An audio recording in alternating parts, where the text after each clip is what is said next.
A huge shout out to the overthinkers. An overthinker. He watches the show. To the overthinkers, shout out my friend too. Sorry, guys. It seems that there's something wrong here. Okay, let's see. Okay, I'm just going to take it from here. Welcome, everybody, to the Overthinking Football Show. My name is George Mokwena. I am your host, and this is a place where we talk all things local football, African football, and of course, sometimes we go into the world. The show is on every Monday to Thursday at 7 p.m. And it's a very interactive show for those who are joining me for the first time. It's a show where I get to talk to you guys. I want to hear from you how you feel about whatever topic we're speaking about on the day. We do have a WhatsApp group. If you want to have these conversations offline, have access to me and a whole bunch of other people where we can have conversations or continue the conversations we're having on the show in the group. It's an amazing place. There's banter, there's videos, there's voice notes, there's pictures, there's debates. And Fridays are member shows where the members get to decide what topic we have, and they get to speak more than me on the show. So I'm going to jump straight into it. Today we're going to speak about coaching in the PSL. Today we're going to speak about how coaches are treated and everything that comes along with the multiple coaching challenges and changes that we have during a season. Now, today's topic was actually meant to be ranking coaches. We're meant to be ranking PSL coaches and saying, going into the PSL season, which coaches are the best guys, which coaches are the guys we're looking forward to, who are the guys that have the most pressure on them, and all of the like. But in true PSL fashion, we had another coaching change that was announced today. Well, two. One is another rumor. So one of them is that Coach Coach Kanu, friend of the show, has left Richards Bay, and apparently, allegedly, Brandon Truter is going to be jumping into his spot. And then we've had other changes throughout the season where Dylan Kerr came from England to take up the Marumo Gallen's job, and just a few weeks after landing, decided that he's leaving. And Dan Dance then stepped into that spot. Then we also have a situation as Kukune, an alleged situation, still early, that apparently Coach Hibala, who was brought in from Germany, is also going to be leaving Kukune United as Kukune FC, and they're going to be bringing in bringing back Ulisono CM.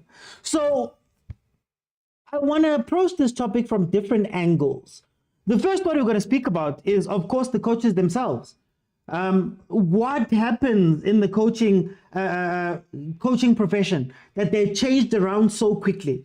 What happens where Dan Dance wins, gets into a promotional playoff spot with Baroka FC, and then he's taken out when those playoffs start? What happens with Coach Vusmuzi Vilagazi, who saves Richards Bay from relegation, goes to the promotional playoffs, wins that, gets the team back, and then a sponsor comes out and speaks about them wanting a new coach. A few weeks later, he's gone. What happens when a Steve Compella joins a Morocco Swallows, and at the beginning of the season, everything is nice, has to leave in the middle of the year because of money problems, but finds his way to Golden Arrows very quickly? What happens to a Morgan Mamila, who is unceremoniously moved away from Ichipa United, and he then finds a job at Baroka? So many different changes that happen every single day, and that begs a lot of questions when we speak about it. Number one, why aren't our coaches respected? Why are our coaches so easy to get rid of? Whether it be from a point of view of you nyatzing a coach, looking down at them and thinking that maybe that guy can't take me forward. You think of a coach like a Musa Nyatama. Musa Nyatama has come in so many times for his Swallows to save it. So many times to steady the ship, but has never gotten the chance to take over that team, for example. Now it's gone, but to take over that team and coach it himself. You look at about Dan Dance. Dan Dance is a Nedbank Cup winning coach with TS Galaxy. But yet he finds himself looking for jobs at the bottom of the league, looking for jobs in the NFD, with all due respect to the NFD side. Surely at some point he has to take the next step. Then that leads to number two, contractually. You're telling me that our coaches can be moved about so easily without them having the right contractual backing on the legal side to make sure that that can't happen and that they are compensated? How many times have we heard stories of Dance, for example, coaching without a contract, allegedly, at Royal AM, coaching without a contract? How many times are we going to hear allegedly of our coaches signing 4-month contracts? And it never seems to be the international coaches. The international coaches come in and they're respected and they're given time and they're given teams. This Hibala coach, for example, who coach Hibala, coming from Germany, right, got the distinct chance to come in and actually take over a team that's going to be playing CAF Confed football. So Coach Siema worked for those 4 or 5 months that he was at Skukune to put the team into African continental games, but then doesn't get the chance to see it through. We've seen how other coaches have been treated within our league by our teams. Then we ask about the representation of these coaches. Think about it. Coach Ramovic was about to coach Raja Casablanca in Morocco. Coach Zinbauer left here and went all the way that side to Morocco. You have Coach Fotloza, who was coaching one of the big teams in Africa, Horoya. Why is it that our coaches aren't able to make those jumps? Why is it that our coaches get stuck here? I hear Coach Dance again, for example, always speaking about getting a big chance with a big team, getting a big chance with Pirates, getting a big chance with Chiefs. But maybe you are now seen as the Sam Allardyce in the country. Maybe it's time for you to go outside and go look for other opportunities elsewhere, as these other coaches do. Ernst Middendorf goes to Germany. Ernst Middendorf was coaching in Tanzania for a little bit right now before getting into a bit of a spat with the owners that side. Why don't we see our coaches jump and do those type of moves? And then number 3, before I open up, I want to speak about the clubs themselves. What is the long-term planning of a PSL club?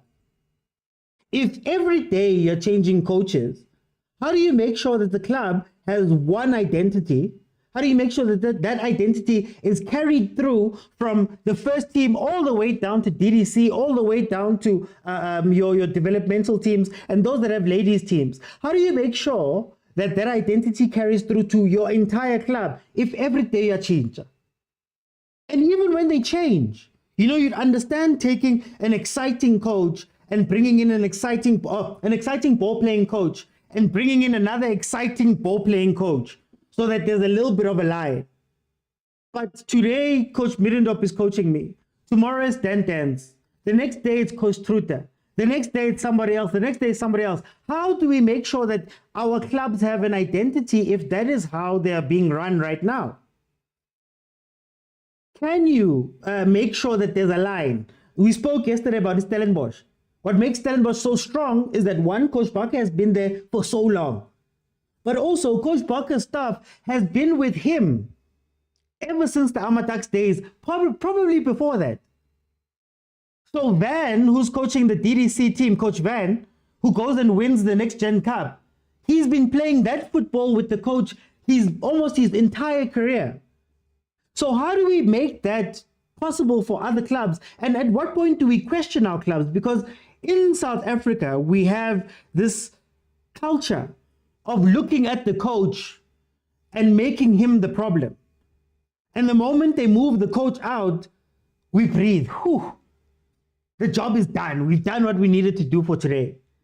So these are the things that I want to speak about with you on the show tonight. Guys, I'm going to be very strict on time tonight. Please try to get to your point as quickly as possible. I will give you 2 minutes and I'll also ask you other questions.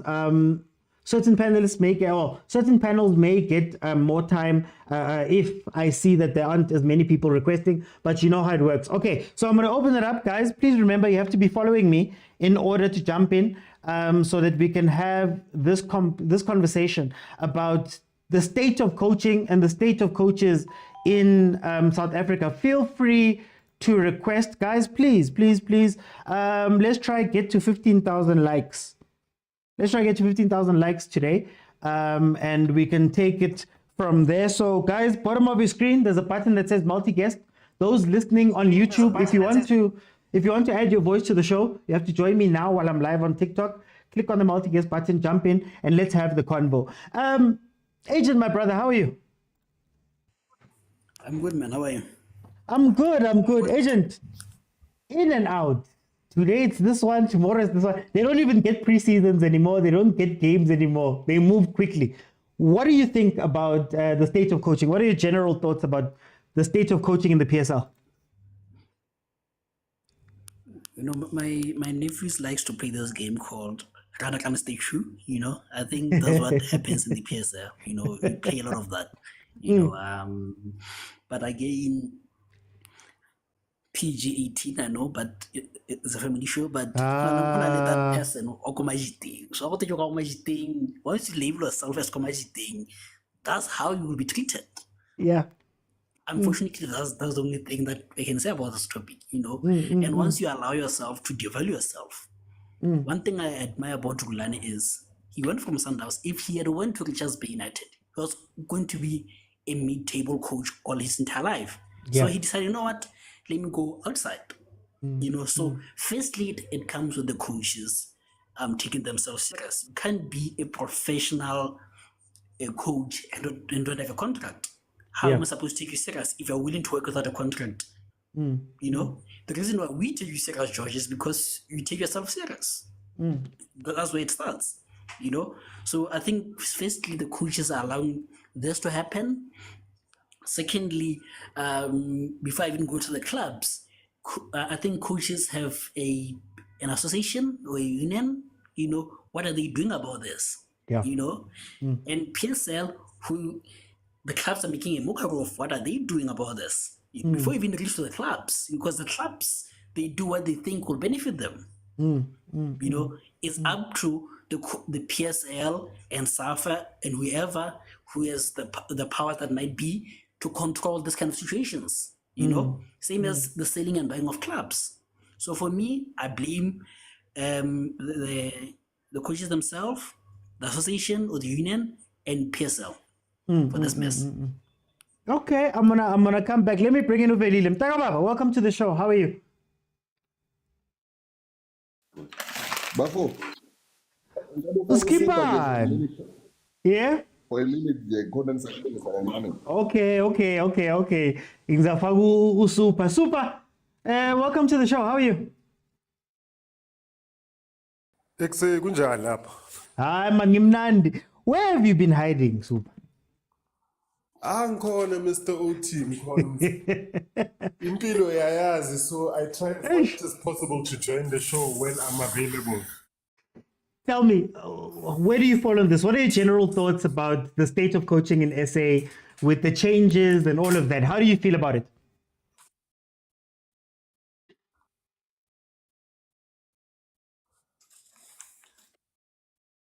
Super. Oh, there we go. I feel there's a gulf in class in terms of the different coaches that we have. Okay. So the coaches that are not quite on the level, as a result, are not taken seriously. Yeah. Because it was mentioned by your agent, Guti, they don't take themselves seriously. So if a team can use you to get promotion and dump you, and then you go back to the same club owner who did that to you, and you keep going to that club owner, it shows Guta uko serious now. Another aspect of it is that our league is an owners league. It's all about these guys making money, selling players amongst themselves and all of these things, buying and selling of statuses. Unfortunately, it's a cartel kind of a league. And hence, we don't even have things like a financial fair play against Sundowns because the club owners wouldn't want to have that. So it's the bosses that are making it seem as though our coaches are not serious, and those coaches that are willing to take scraps just to say, I've got a job. But aren't we being harsh on those coaches? I mean, it's job. Sometimes you need to feed your family. There's a demand for South African coaches outside of South Africa. Okay. the other day I heard Clinton Larsen saying that he declined invitations to Ghana and Tanzania because he felt it was not the right move for him. So Nati, maybe our coaches, as good as they are at the domestic level, they might think too much of themselves and not willing to go out of the country, out of their comfort zone to get that growth. Okay, I think about 10 dents, they can go Botswana, they can go Swaziland, they can go to all of these neighboring countries and get stable jobs. And if they end up in Botswana, they can even end up in the Champions League and the Cup Winners' Cup and all of those things. So I think they also need a change of mentality because there's a limited number of jobs that are available in the country at the top level. So you need to expose yourself to be able to grow. Okay, I'm gonna come Even back if it super. means that you become an assistant to someone. Yeah, like Fadlu, like what Fadlu did. Yeah, exactly. I'm gonna come back. Let me bring in Kuma. Kuma, welcome to the show. How are you? Sharp. I don't know how stable my network is, so I'm gonna try and hopefully I'm audible. Let's fight through it. Let's fight through it. So far, you're okay. Kuma, what do you think about the state of South African coaching in terms of all of these moves that are being made and coaches going back to clubs and some not having contracts and all of that stuff?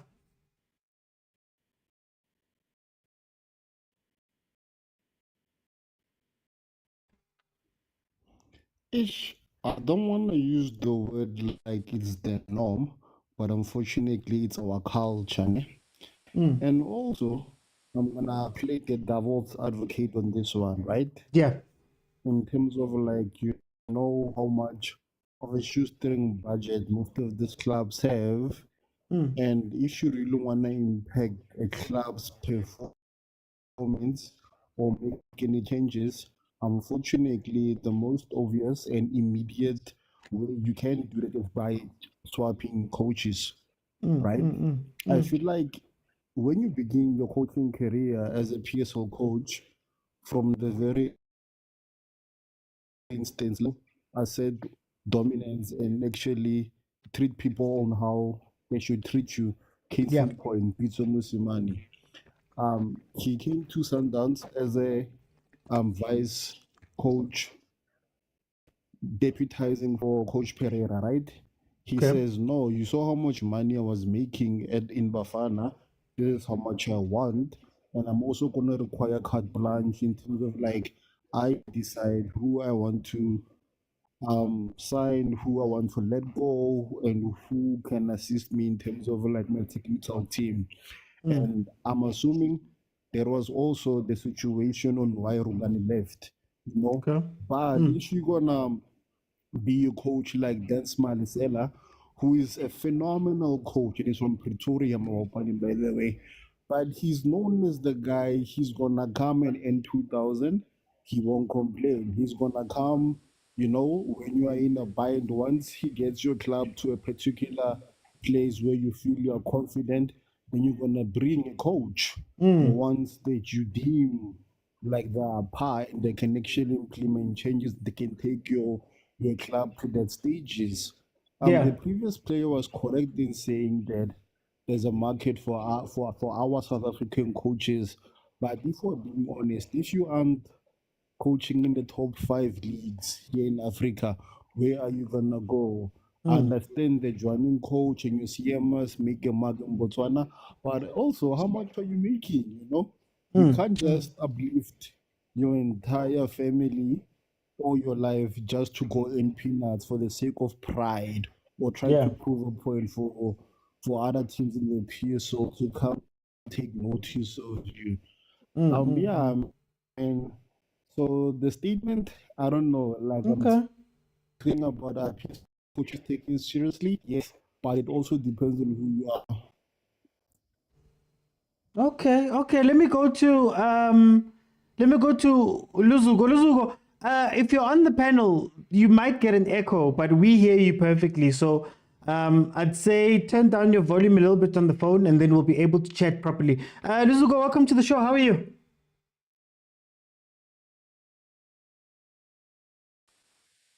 Can you hear me? I can hear you perfectly, my brother. Welcome to the show. Thank you so much, man. Um, What you are know your thoughts about this conversation so far? what I think, my brother, is that I'm not quite sure whether there is a regulations in terms of the contract that are given to coaches. Yeah. For instance, let's use this scenario of Chippa United. You'll find that Chippa United hire the coach. After 10 or 11 games, they fire the coach. And you ask yourself what was agreed on the contract. And also you find out the same coaches that were fired, they are going back to the same club. So that's why I'm saying maybe we have to find out what is exactly on the contracts that these coaches are signed. If we can fix that as a PSL, I think going forward we can be great, and also that can give us a sense of like we take serious of our coaches, because remember, guys, these coaches are spending a lot of money for the qualifications, so they don't deserve to get those kind of contracts where you hired today, then tomorrow you are being fired. I mean, it's unfair, guys. These guys are the fathers of children's, and they have their families. So there's any worker out there who need to be protected by the same contract that you are signing. So I don't get that sense in these clubs. So it's being unfair, guys. Thank you so much, my brother. Agent, I want to go to Luzuko's point there, where he speaks about regulations and maybe the league having to come into this. Should we expect SAFA, the PSL? Oh, well, actually, no. Before I go there, let me see if Velile is on. Velile, are you with me? Okay, no, Niggas the chance. Velile, what are your general thoughts about this before I move on? Ngaqala nje first of all ngithi uyaphila kodwa. Hayi mina ngimnandi. Awuzwaki. Yeah man. Bese mangabe yabona empilweni. Mangabe wena ngeke uzihloniphe. So you cannot expect anyone to respect you. And me personally, I don't believe good coaches should have CVs or with agent representing them, or agent will offer you to another team, and the work that you do must speak for itself. If a team approaches you, you must have your own demands that you must put, because you know your worth. Awuyi nje uvala amehlo and then you said you will work njengabo dance usebenza on a contract. It starts with you first before the next opposite person can also respect you, because he can see the value in you, or uyabona ngendlela uziphethe ngayo, the way you present yourself, uzithatha serious. But if you don't do that when as a coach or as an individual, then kule mpilo esiphila ngeke usurvive, because most of these coaches, they behave like ama musicians, whereby you sign a contract ulambile. Yeah. Ma sign a contract ulambile, ayikho into ozoyifunda, because you are so eager nje ufuna umsebenzi, but you don't even see what's in there, and you don't even recognize the value you have. So the sooner our coaches start taking themselves seriously, they need to go for their coaching licenses, take themselves serious, this coaching thing serious. What abanye they believe ukuthi, no, since I've played soccer, I will never respect. I there are laws that are put out there for coaches to have qualifications, regardless of whether we start legend really. But now the game requires to have books, because there's new method of coaching that are taught there. Hopefully, maybe Zomsebenza are not having hands, so because he's one of the outdated coaches who plays that. So, yeah, I mean, I believe as long as coaches they take themselves seriously, I don't think that much now they will respect that. We cannot argue about taught ama-plans we-team. Ukuthi i-team, what my expectation team from when they hire the coach. That's why I not PS because I'm giving you my team and then I'm telling them okay, we expect you to perform this way. And that cannot be put in an argument if you believe now in yourself. But okay, this time in corner, when I put my demands, I'm going, okay, in order for me to achieve this, this is what I will need, this is what I will need. And if you are provided what you have required for, then you need to perform. You don't have any excuse. But if I will tolerate a lot of the food, la person have 6 million. Agent, I want to ask you a different question. I want to play devil's advocate for the teams. Cape Town Spurs gets promoted with Sean Bartlett. All of us cry and say, Sean Bartlett must keep the job, stay loyal. And doesn't win in his first however many games. The team is in whatever situation it's in. You look at a lot of the coaches we're complaining about, maybe they have been bottom team coaches for a while and maybe the teams want to move forward. Shouldn't it be up to the team? And is there fairness? Should the team be fair to these coaches or should they be looking for the next step? For every rule, there's an exception, you know. I think it's understandable if a coach promotes you and, you know, you say, hey, my guy, you don't have enough PSL experience for once. You know, how about we make you a co-coach? I think Sundowns has made that fashionable. You can make you a co-coach or you can, you know, just as a sign of respect that we accept, but we want you to grow also. You know, that's a personal growth moment for you as a coach also, you know. And then after a year or two, we'll give you the reins, you know. So that can be agreed, you know. Or if I am, say, a Royal EM, for example, I'm always languishing between 10th and 12th. I'm like, my guy, I want John Maduka to make the next step into the top 4 position, but looks like you're struggling a bit with that. Just bring in someone who can help you, you know. Yeah. Then if the coach is not can be a co-coach, then you can let him go, you know. But again, there has to be proper planning, you know. What I'm against is when you know that something keeps on repeating, keeps on happening, and yet the same results occurs. For example, we always know that once a team gets sponsorship, they try to get advanced coaches and they put by the wayside ones that have been helping them survive. And most of the times that doesn't work. It's those situations where it is proven and tested in the PSL that you can't do that, where I blame the clubs, you know. But again, like I said, it has to be a case of if Dylan Kerr, they say, my guy, you need to be a co-coach, and it's like, you know what, I can't do that, let me step off, then that's understandable, on my side at least. Yeah. The Super, the teams should... Oh, okay. No, thanks, Agent. The Super, do the teams have to be loyal to coaches? Do they have to look at these guys? Because we also have a lot of evidence of loyalty not working out in terms of coaches. In my opinion, the club owners are quite optimistic when they come up to the PSL.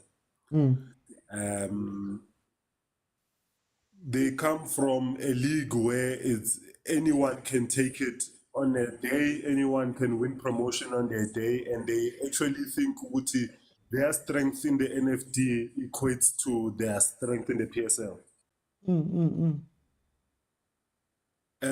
Continuity is very important.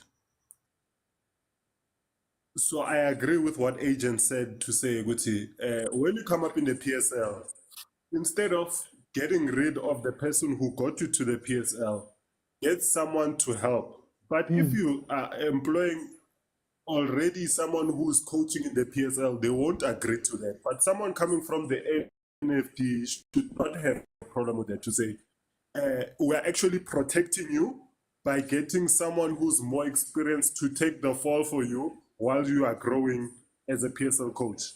Yeah. So as I say, with the EPSL, it's a club owners cartel. It's not a players league. It's not a coaches league. It's an owners league. It's all about staying up in the first season, selling as many players as possible to Sundowns and Pirates, and then from that profits trying to get into the top 8 in the next season, which is not realistic. They don't have short, mid, and long-term plans. They just jump straight to aiming for success, but they don't have an understanding of what success is in their relative position. Yeah. So we've got people with a lot of money who can afford to buy clubs but don't understand football. And that is where the problem is. Can I ask you, Super, on the coaches' side, are we not maybe lying to these coaches that they can build themselves up? Like I hear everybody speaking about getting your licenses and doing all that stuff. Can you build yourself up into the position in an owners league, or is it just they're always going to look at you a certain way? And is there a way to avoid that as a coach? I think I mentioned earlier that coaches must be all steps forward. Uman Ngoba did. He was a head coach. He went to Sundowns to be an assistant. Umar has the same thing. He went from Golden Arrow, such a good season as a coach, but he was open to the idea of now reverting to a assistant. And I think in the long term, what let's speak about him. What why when he get very good season with Golden Arrows and what he is now, and should be in a position where he needs to be a caretaker at Pirates. When he gets into the position, we'll be able to see that. Oh, so I think your network. Personal pride needs to be away. Umuntu athola qualifications and also learn from the best. When they opportunity again, they are able to seize it. But then, also same thing. I can say the same thing about him. But he stuck it out as an assistant. He eventually became a head coach, and now he's US dollar.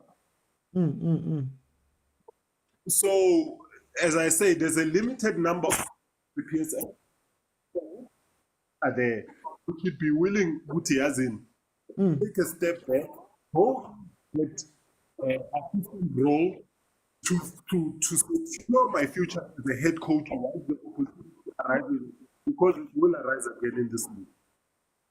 Okay. Let me go to Kumo. Kumo, should these teams should they be loyal? I mean, we've seen so many cases of them being loyal and it doesn't work out for them.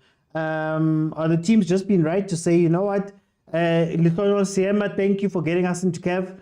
We want to go get somebody who can perform for us in CAF. Yes, man. For example, I think the gents have said a mouthful of points that I wanted to make, so I'm just gonna add on to what they said. Ne? Unfortunately, this is all a moral dilemma. Yes, you wanna I'm gonna use I'm Sean Bartlett's case with Cape Town Spurs, unfortunately, as an example. I mean, like the guy, you know, like when you go to PSL, you understand the caliber of people and the atmosphere and the competition is different. I mean, like Sean Bartlett just proved to us that, you know what, you were given 10 games to prove what you are made of. And because of that 10 games, you got us to where we started, which is back in the NFD. As you could see, when Ernest Middendorp came in, had Ernest Middendorp started off with Cape Town Spurs, I highly doubt they would have been relegated, right? So in the NFD, you know the trickery that goes on behind the scenes with corruption, multi blatantly happening there, allegedly, a lot of things. And I've got lawyers. I've got a whole firm on retainer. I don't have lawyers. I don't have lawyers. The views expressed by those on the panel are the views of the panel, not of the platform or the host. Yeah, as I was saying, you know, so it's different culture when Talohang. And most of the times, people that agree to coach in the NFD are not necessarily your first choices to coach your team. Yeah. So it's like, let's just give this guy, promise him a lot of incentives.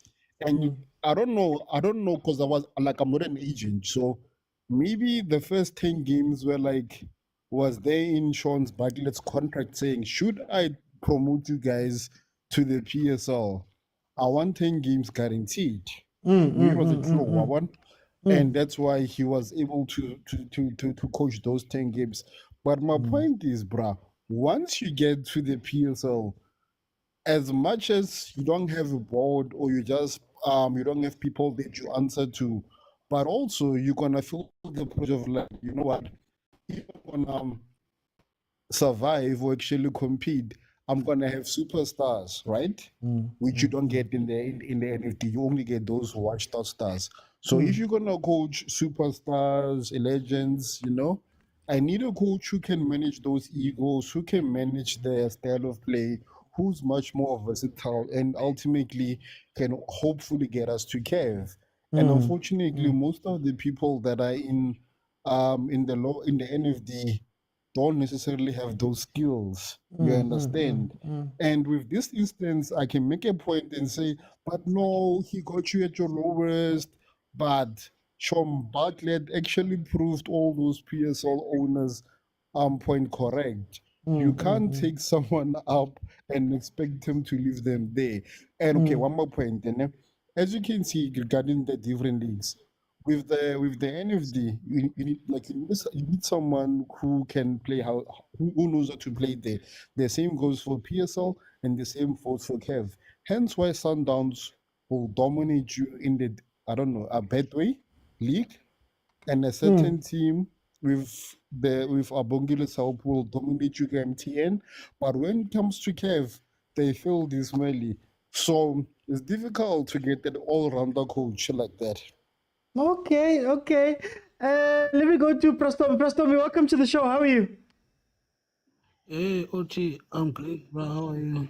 I'm Nandi Prastomi Naindaba. I want to ask you, do PSL teams have to be loyal to coaches that have done well for them, or is it okay for them to take them forward? Okay, Ochi, before looking into the most panelists ohleli nabo. I hope Jensen Green.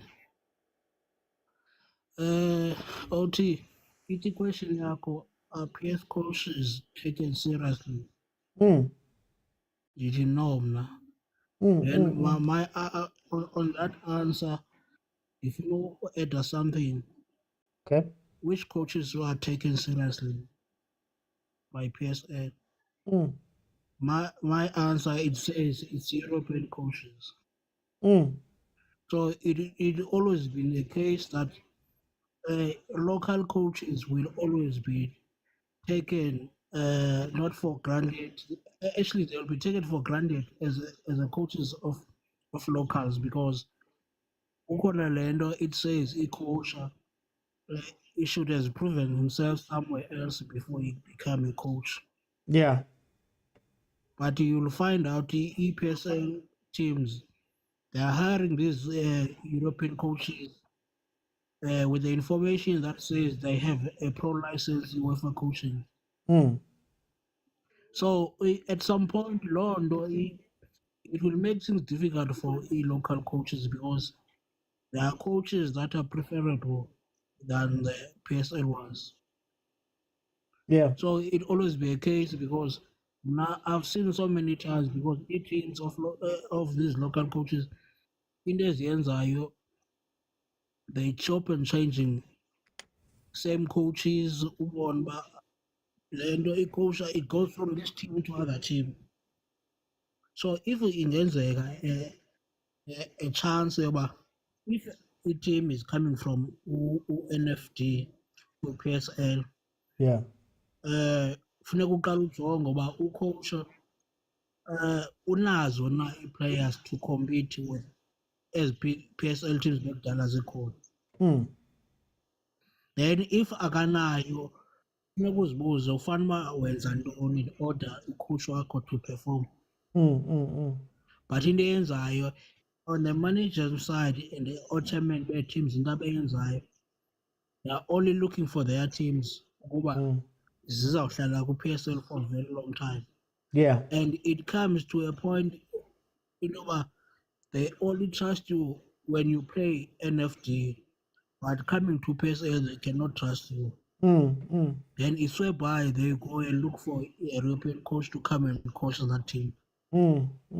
So if Sakakona problems is in Zano, or you cannot trust this guy with PSL, why not keep the guy in a assistant coach to the person or Zenai abroad to coach the team so that he can learn?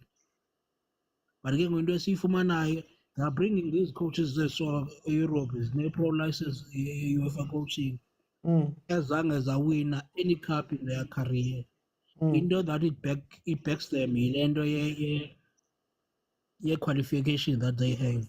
Okay. If I know about you go to a school, ugqiba ufunda uyofuna umsebenzi, when ufika emsebenzini kuthiwa ufuna 5 years experience. The 5 experience uzayithatha phi with that coaching? So at some point, as coaches, they PSL, they need to be given time and a chance. By that chance, you cannot say you must be a head coach of any team with PSL. Okay. Why can't you start from the ground, maybe as an assistant coach for plus minus 2 years? Even if you change the team, you become assistant coach in Alapo until you become equipped with information as a coach. So that is why it looks like EPSL coaches are undermined by a system EPSL, because at some stage, Umdu has played football. Why are we CAF license coaching? Afumane diploma yake. All of a sudden, say he's a good coach, he can coach the team. Yeah. I cannot tata the coaching be licensed by assistant coach. Okay. So this is Rest where for time. For time, I'm gonna come back. Let me bring you Pumutso. Pumutso, welcome to the show. How are you? How are you, Oti? I'm fine. Pumutso, should teams be loyal to these coaches? Is it something that you need to do for these coaches? No, teams should not be loyal to the coach. The coach should deliver for the team. If you want the team to go forward, we do not have to be loyal to someone, locally or internationally. I mean, let's see, PSL is other standard from NFD. If you can say NFD, a stadium to be pegged, it could be only one match in a season. So when you come to PSL, it could be almost 15. So it plays a role to some coaches to fail. So when we come to the tactical aspects, NFD, they play Route 1 football. But when you come to PSL, there are international coaches and local coaches which are tactically use tactical football. So you need to hit the ground running. If you can check with Pukot City, they didn't have that stars, but they played well because they had their coaches, but they improved the technical team with some experience. So that's what is lacking for some other teams. If you can check Cape Town Spurs, Sean Bartlett was. No. I want to ask you, Pumutso. But then you have a team like Polokwane City that did very good early on in the season. I think it was I'm forgetting the coach. Duncan Lichisa was the coach, and then Siema came in and did very well, put them into a top 5 position. He got moved on. He went to Skukune, put them into a top 4 position. He got moved on. Is it really about doing well or the coaching thing? Because here are some coaches that did very well and they still got fired. Okay. Siema opted to go from Polokwane to Skukune. Mm. So the Skukune thing, you know the Skukune, they just higher and fire. Mm. So for those, I do not know what is happening with that club. Even this new coach which arrived this month, there are rumors that he is leaving before emptying it. So you Yeah. cannot know what is happening there. And they're fetching CM apparently, allegedly. So you see, I do not know.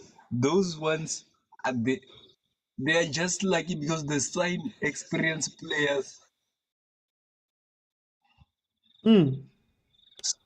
So when we come back to our meta, you can see if NFD teams plays only during the day only. But when you come to PSL, you have to play night, Mm. day, and you have to travel using proper hotels. It's demanding to play in PSL. Okay. That's what I can say for now. Let me bring in Vuyo. Vuyo, welcome to the show, my brother. How are you? I'm sharp, Ramona. Mangimdandi Vuyo. Should teams stay loyal to the coaches no matter what? Hayi chop uthi Mm. akunakuthi uzoba loyal umuntu adlise. Usemsebenzini uyabhadalwa every month. Into abakumele ama-team okumele ayenze kumele asupporte ama-coach wakhe. Kanjani ukuletha ama-player to improve the standard of the team. Yeah. Not ukuthi abe loyal. Usayina i-contract ngekuthi ufuna ukubhadala. And wena mangabe awu-reach lama-agreement ekuvunyelwane ngawo, you must go. Because someone else can do the job. And not earning what you earn. So, mina But even then, now, Otine, yeah. everyone believe ukuthi Kaizer Chiefs need ama-players, ne? But mina ngingathatha uBhenny ngumfake lapha. Bhenny angabuya ne-cup. Well, you know why? Because of ama-team now. Sometimes amanye are-involved too much. Asethi ikime ema-boardroom. Kunama-players awadeserve idlala kumele adlale ngenkani. Kunama-players akusemathimini akamele ngabe ulapho. I-favoritism. So if i-chairman iyakuthanda uzodlalela Pirates. But then Vuyo, ngifuna ukubuza then uthini ngalaba that do well and still get fired?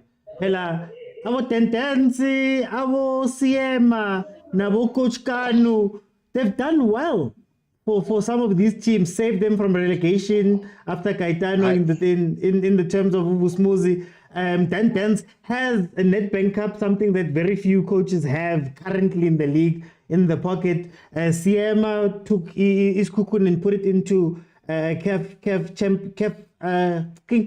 Confederations Cup. You have Manga Nigazi. The season before they started changing, he had taken Pirates to the final of the Confed Cup.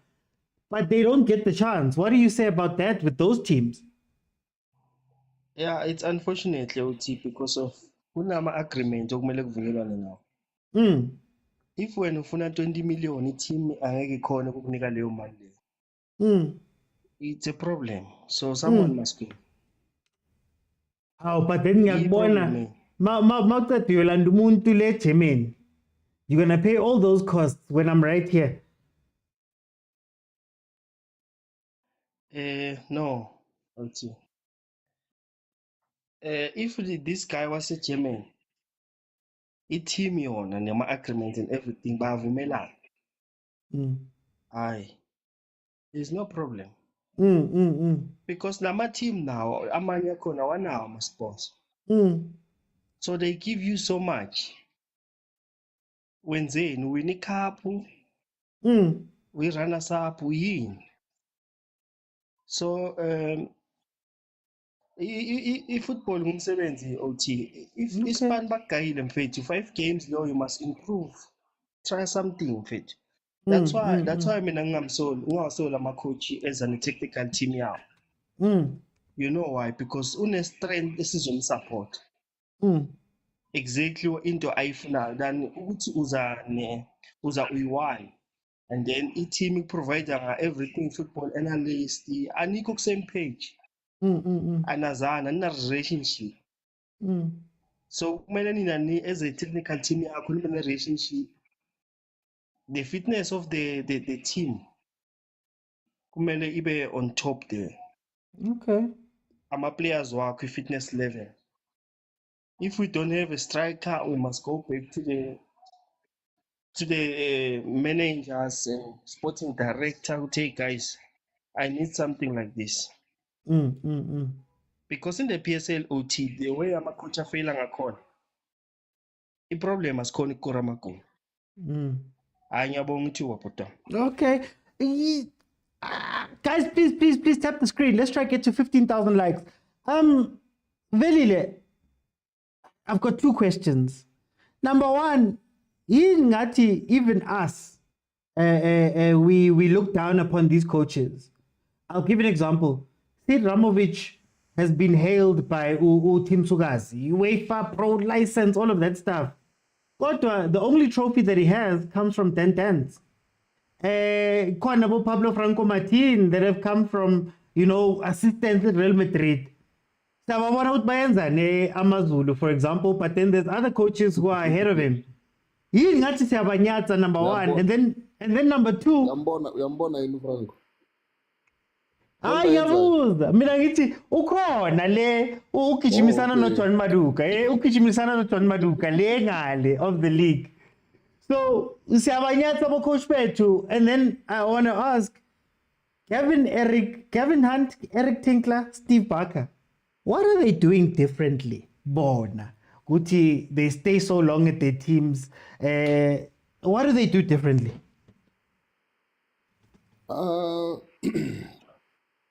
Uyabona leyo mangabe sithi sayibheka angazi ufuna ngiye-political, especially that 3 coaches wabalile.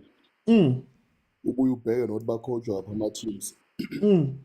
And if you look at those teams abawa-coachayo and amanye ama-coach akabacoacha before, and you look at them, if they've stayed isikhathi eside now, or they've been given an opportunity, or maybe the same respect that they've been given to these guys.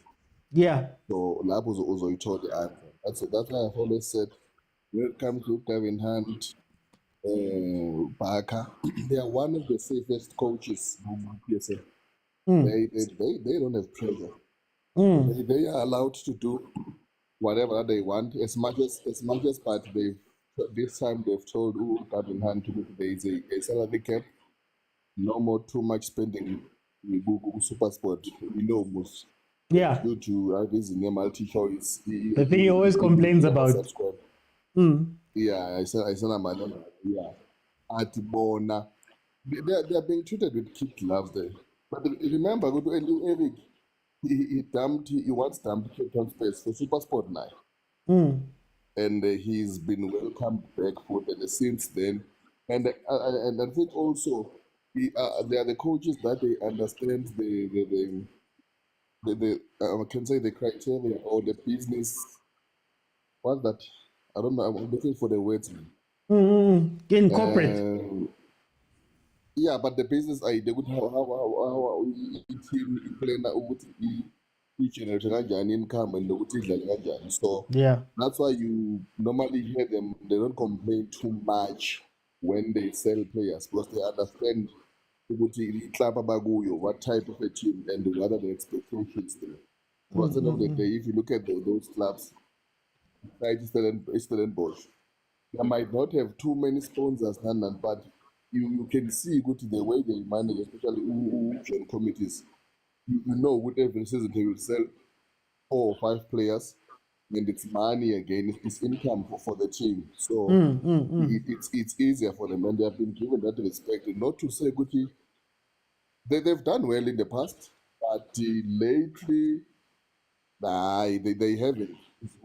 There are those middle, except Steve Barker has improved, but like before, he was a middle table coach team. He was not as my team expected like a Sundowns or Chiefs or other ones. So they understood that's why they could survive. And I could say if they make a plan, they give it respect by their chairman was available. There was progressive future. Okay, and then any question yokuthi man ngathi siyanyatsana man, what makes a UEFA Pro license better than a coach that has won something here? And why do you believe Guti they're going to immediately Mabalend and they'll start working? No, it's not a matter of Sabanyata and about UEFA Pro license. Speaking about that about qualification. They remember they came into the picture whereby it became a demand from Ama football governing bodies, like especially good CAF. If your team participates in good CAF here, they will need your coach to have a certain qualification. That's what got all this hullabaloo of the qualification. And other coaches they will tell you about Amanas. That's why you even saw about Gavin handle they are attending a footballer. Even Nababo team club, but attend as a Nabaya Safa, or Safa Beers, but they were there. So that maybe they could meet the requirement of sitting in a bench when they participate in this continental competition. But your Nagati before it wasn't an issue. It wasn't an issue. We do give respect to our local coaches who are doing it. We have never disrespected them. But the minute we see that you are not performing in that team or not doing accordingly, you deserve to be fired. Because if football is a result-oriented team, so if teams are fundamental result and we are not delivering, I will be fired. Because those are the expectations for you to deliver. So, but if you don't meet our expectations, so it's like that. Because at the end of the day, so that's with relegation most, and we don't want ourselves there. Okay. Super. Same two questions to you too. Do we look down upon our coaches and maybe their experience and maybe their licenses as well? Because we speak about these other coaches so highly, even though when you look at the records, I mean, I will use CS Galaxy as the example. Sid Ramovic, I think it's his second or third season. 10 won a Nedbank Cup with CS Galaxy. He's got a trophy. Steve Barker, that's the second question. Steve Barker, Eric Tinkler, Gavin Hunt, what do they do differently than everybody else? Thanks again for the opportunity. When it comes to our coaches, I go to Siyabanyatsa. Coaches lack a certain level of detail which they come They come with the pragmatism, also economic, with the way that they do. And hence you see the success is, but the improvement the club is immediate, which is what Usiad brought to Galaxy. Yes, Sundowns has won a Nedbank, but that's only 7 game tournament. He has 7 good games, a trophy behind his name.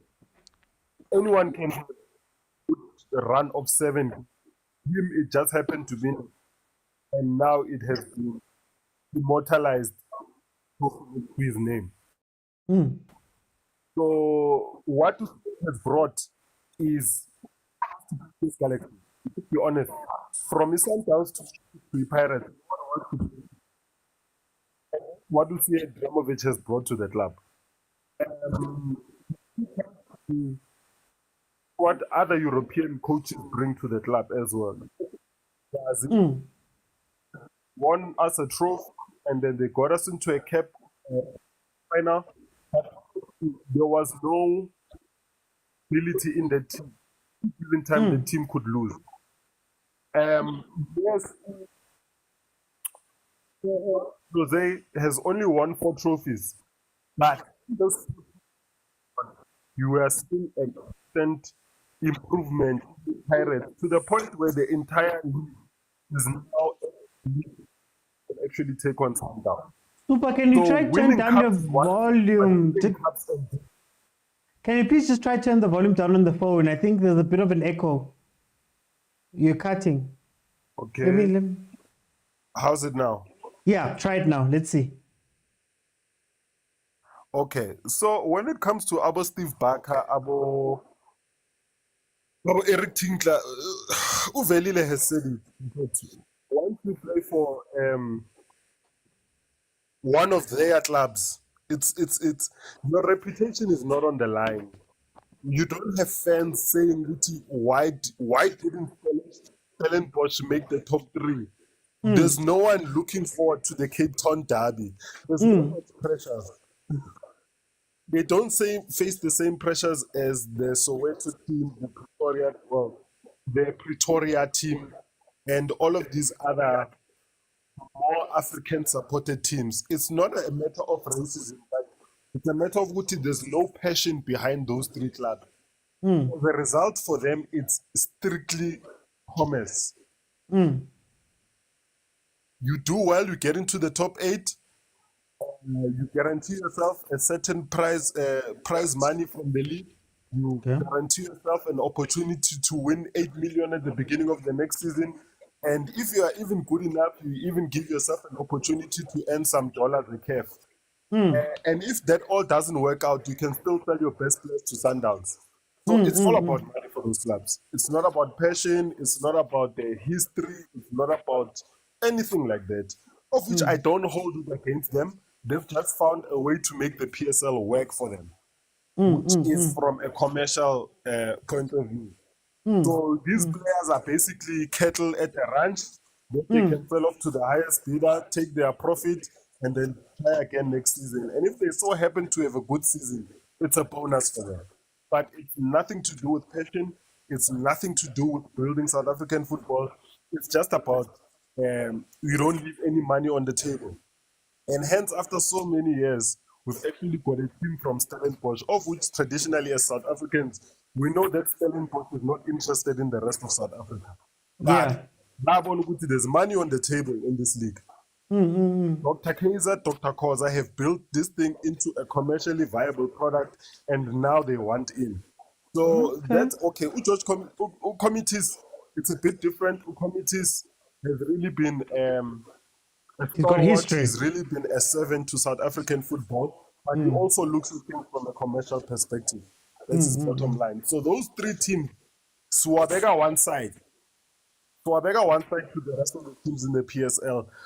Okay. Only for the reason of if you look at the owners, you understand what their game is. Let me go to Kumbo. Kumbo, same 2 questions. What do Gavin, Eric, and what do Gavin Hunt, Eric Tinkler, and Steve Barker do differently that they're never in these situations? They've got long-term contracts. They've been at clubs for a very long time. Even when they bounced around a little bit, they sort of righted the ship. What are they doing differently? And then secondly, are we disrespecting CAF licenses? Are we disrespecting local coaches with experience in favor of these UEFA UEFA Pro license holders? Well, besides those coaches being white, that's my sanity. Aside from Supersport, those 2 clubs, nothing's really expected from them. Okay. Aren't expected to actually challenge for the league. The situation of why not? You know, even like according to Gavin's own words, he always complains that his management always sells his best players, right? So it points out to us that, you know what, the club's mandate is the bottom line, which is to maintain the profit, which I'm also going to echo Super sentiments. It's the fact that's how it is. Like, if these clubs were to take themselves seriously, because we know they've got fantastic academies, they know how to develop players, and they can probably, if they wanted to, they can start to compete, hopefully with Sundowns, because in the next 5 years, in the near future, they'll probably overtake Chiefs and Pirates because they are that good. You know? Especially with Supersport, the club has pedigree to back it up. So when But can I ask? Can I ask Kumo? We've seen Caetano Tembo at Supersport and how quickly he was moved along. We've seen Gavin Hunt at Chippa United and how quickly he was moved along and at Kaizer Chiefs. Is it really about the club or is it also about the coaches themselves? And if I'm Putimo Hafe at Polokwane City, how do I make sure that, man, I can have a long-term contract at Polokwane? I can stay here for a long time. What can they steal from Gavin? Because I don't know if it's all results. Okay, Gavin, fine, has a history. Eric Tinkler, he's been up and down for a lot of years. Steve Barker's only now starting to have what we might call some success. Whereas when you lay down their records versus some other coaches, they're very similar. Yeah, but also like there is. Remember you earlier on you asked should clubs reward loyalty towards their coaches? Here's your answer. The likes of Steve Barker in particular, and especially Kevin Hunt. Even Peter to some extent. If Peter didn't owe us 8 million, if Peter wasn't that guy who always spoke there about Sundowns, he would have easily slotted back to Sundowns if he wanted a job. You know, the same goes for Gavin Hunt. He was allowed to go to Chiefs. Now he goes back to Super Sport. That is loyalty. So that also shows us that he has a home in Super Sport. You know? So it's all about relationships because you know how outspoken Gavin Hunt is. Yeah. And you know how close-knit the Motaungs are. So when someone tells you when you are from a place where you always speak your mind, you aren't afraid to criticize the management because you know how Gavin Hunt does all the time. So it doesn't work everywhere else, you know. So that is why he's allowed to get away with what he does, and he does his best under the circumstances and chips that is dealt with. And that is why he will forever be a super sport icon. Okay. Let me. Then CAF licenses. Are we disrespecting CAF licenses? Are we disrespecting experience of our coaches here and some of the results that they've gotten? In terms of when we compare them to the European coaches who maybe haven't done anything here yet, but we put them up on a pedestal. Are we doing that when we speak about these coaches?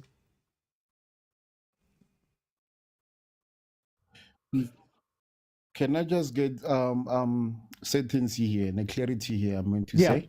So when you say are we disrespecting the echo? This is what I mean, Kumo. This is what I mean. And this echo thing is really annoying. Sorry. Kumo, this is what I mean. I'm going to use Dan Dance again as the example. If you look at Dan Dance's TS Galaxy career versus Sid Ramovic's TS Galaxy right now, Dan Dance has achieved more. He's won a trophy. They've finished in relatively similar places, but there's a respect that is put on Ramovic, you know. But what he's done with the club, what is Super speaking about right now? So are we disrespecting those type of things? You look at Mandla Ncigazi, fine, he didn't win trophies at Pirates, but he took them to a Confed final. You know, why do we look down upon those type of things? Okay, now I understand. Now I know exactly how to answer. So what qualification does Dance have? I think he's got a CAF. He has to have a CAF B now. I think he just did his CAF B. Wabon again now be disrespected by his level of qualification. Marunali Trophy, yes, Kumo. granted, he's a great Marunali coach. Trophy. Same team. No, I've listen to won. what I'm saying. I've got a point. No, I've got a point. So he's got a trophy, né? But he's not complaining according to CAF rules.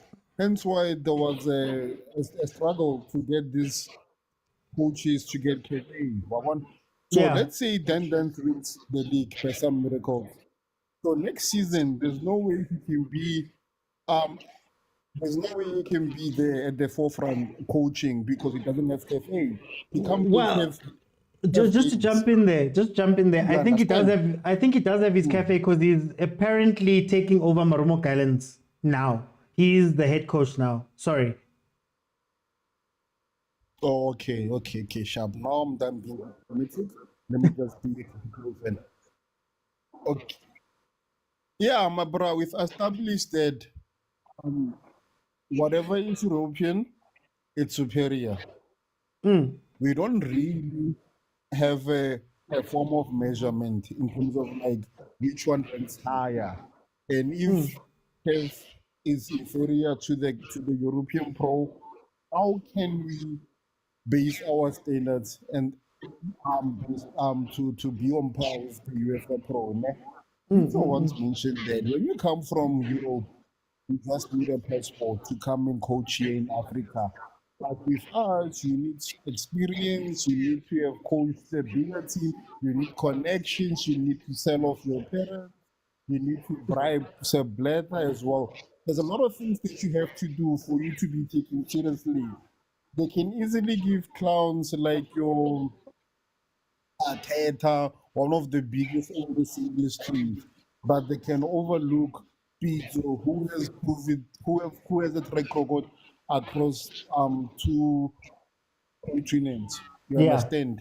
Yeah. So unfortunately, that's the case. Like that is why our parents, aka Bo Brastomi, if you was to understand what I'm trying to say, they were agent. Barsetare Samo Tomon Togelokowa. That loosely translated, medicine for a black person is a white person. Yeah, it hits harder if you know Swana. But yeah, man. Okay. Europe is best, Africa is not. That's how we are conditioned as people. Let me go to Prastomi. Same 2 questions. What are Gavin Hunt, Eric Tinkler, and Steve Barker doing for them to have this longevity at their clubs? And then secondly, are we disrespecting, South African coaches? Even if he's got the CAF licenses and everything, on a little trophy in the pocket, we still look at them as lesser than European coaches who haven't maybe done anything in South African football yet. OT, I will start with the question. Steve Barker. Before I answer that question, tell the answer that I need. Okay. Coach Tinkler, he team he has coached after he Cape Town City changed the name from Black Aces to Cape Town City. Does Cape Town City had a new coach before him? Okay, they'll always be him. I think he left at some point. I'm trying to remember. Did he leave at some point? No. I don't think they've had, actually. Not from when Tinkler came in. Yeah, my thought exactly. It's like Nalenda Coach Steve Barker. Steve Barker has been there with that team. So at some point, any teams that are owned by these so-called white people, I think at some stage they believe in loyalty. That is why they are keeping their coaches for a very long time. Even if the coach goes out, they make sure by coach Pindibuela on the same team, just like Gavin Hunt. But when you go and look where's the teams, it's Fana Nabo, Moromo Gallants, Royal AM, Golden Arrows, Richards Bay, Kaizer Chiefs, mostly of those teams that are owned by black people. You'll find out Zaya ends and land shuffling the team. Now and then, no coaches, they've been going. A whole coach Mazia has stayed for a very long time in the team. So that local coaches Mazia seem recognized as these coaches city that are doing better now. Because in the sense, some coaches are new team that are black owned. They signed in this fund about 3 years, but you'll find out not even one coach oyigqibile iterm yakhe as a coach. Yeah. They got fired. Yeah, so what I say, it sounds a UEFA Pro license is better than a CAF Champions League. I mean a CAF license. Because I'm checking with the treatment, because my question is, if South African coaches had UEFA Pro license, the owners, which coaches they would prefer? Still European Because coaches. you'll find out these local coaches, they coaches these teams of they don't even finish their terms as a coaches. But in local coaches are also willing to go down and coach a team to NFT. But these white European coaches, none of them will take that chance, even though a relegated team, I says that, instead of forming a team, whereas they're relegating a team. So what I see, it looks like qualification is more important than what you have achieved. Because when you look to the point, Coach Dan and this coach were Test Galax, who has never won anything in his life, but maybe coach has won something. So something there is not okay to me. So that is why in City, at some stage, UEFA coaching licenses is the weapon to undermine the local coaches who have a CAF Champions League. Because when you had UEFA Pro license, why can't you coach in Europe? There are so many teams in Europe, but they prefer to come to this side, say Africa, so that Sizabanele mentality. When you are coming from Europe, we know you are a better coach. Whereas you can see in Europe, no black coaches are given a chance. You can go to Italy, Spain, England. The only time we saw a black coach, it was Sibonu Vieira, a coach at Crystal Palace. And you go and do research. Patrick Vieira, yes, he is a legend of Arsenal. He spent a lot of time in England. So even the new team, they fell in love with him when the time he was playing for Arsenal. That is why he was given a chance. But you go and check any black players who are not still playing football, but are still not working in England. What is going on? Okay. Pastor, let me bring in Pumuta. Pumuta, two questions. What are Gavin Hunt, Eric Tinkler, and Steve Barker doing differently for them to be able to stay so long at their clubs? And then number two, is there an internal disrespect, man? A disrespect, Zanzi, that we have of ourselves, that we always look to the European coaches and we respect them more, even if they haven't done much? No, there's no disrespect to our coaches. Eric Tinkler and Gavin Hunt, they stay longer at Captain City and Supersport because if you can check, they work with what they have. They do not say they want more. So our local coaches intend to say they want more. If you can check even Sia Dramovic.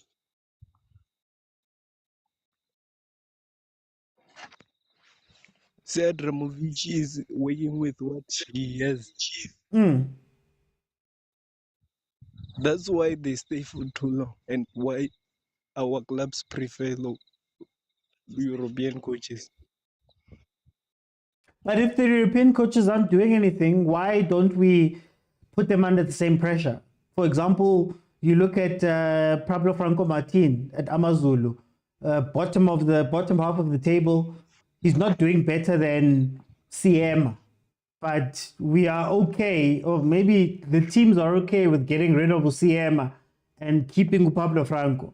The teams are okay with keeping Ramovic, Ramovic.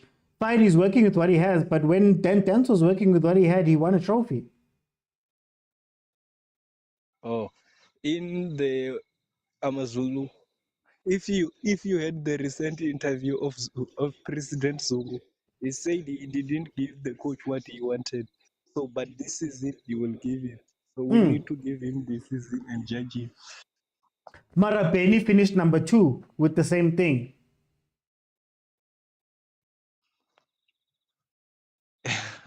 They fired him because he asked for better players. Of disrespecting our own. Even if you can check in Premier League, there is no England coach. Yeah. Yeah, I think when you are locally, they disrespect you. But And then, okay. No, go on, I go on. thought you wanted to. No, you can go on. Okay, our coaches need to improve even our owners because they prefer more European pro. It's like when you have a child from modern C and a child from a public school. Which child will you rate the best? You will rate the best that one from a model C. You see? Yeah, that's what is happening between UEFA and the CAF license. Okay. Let me bring it to Vuyo. Vuyo, the same 2 questions. What are those 3 coaches, Gavin Hunt, Eric Tinkler, and Steve Barker, what are they doing differently for them to be able to, hold teams for a long time? Last time I read, Steve Barker has over 200 games as coach of that team. What are they doing differently? And then number 2, do we have a disrespect towards our local coaches that have done things, and we tend to like these UEFA Pro coaches? Ngizocala ngale disrespect. Yeah, I think we have a disrespect. Because if you look at Coach Gavin Hunt, he take Kaizer Chiefs to the final without signing any players. With the same team that they are beating Sundowns with signing. Boada Casablanca, you can name all of those teams. So Gavin Hunt won the league with different teams. And when it came time to sign the players and listen to him, apparently that was the fight and they left. Exactly. So there's a disrespect, your team. Because a European coach, he can come. If I was a European coach, I was going to make the license and come to South Africa. I get a job. They don't need that I play football or whatever. You don't need those things. You don't need history that you own a cup. No, as long as you are a European. So there's a disrespect, OT. And then those 3 coaches, what are they doing differently for them to stay at their teams for so long? I think the teams, they have their mandates to say, stay to the league if you can, do the runners-up or give us one cup or go to the final. Because those teams, they sell players, OT. So it's only this season that Stellenbosch didn't sell anyone. But usually they sell someone. Supersport sell players, Cape Town City sell players.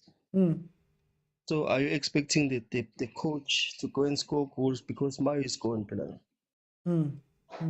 So you need someone as a owner of the team to understand it something. And John Committee is one of the legends.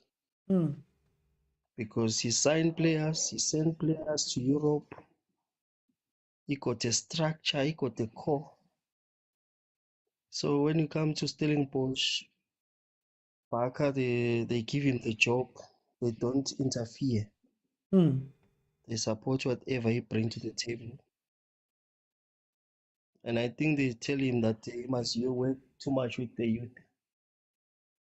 Even Super Sports. Look at the left back who was playing in weekend. He's 18. Very professional, very talented. He's ready to play. So So, Okay. but the disrespect is too much. No, let me bring him. Mtro, welcome to the show. How are you? Hey, OT, how's it? I'm good, Mtro. I'm gonna throw you into the deep end. 2 questions.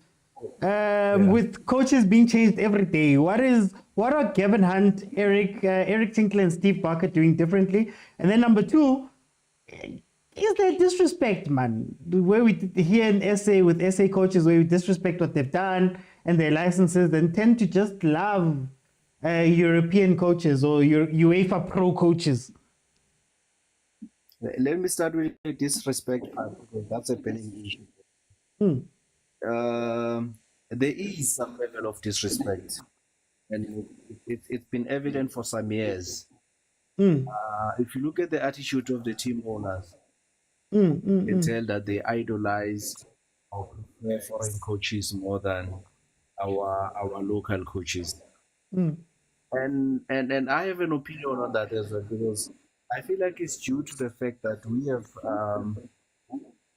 this idolization that we have for European football. Yeah. We think it's better, and for obvious reasons. They've got everything. Their structure is better. You can see even with the development of the players, tactical abilities of their players as well.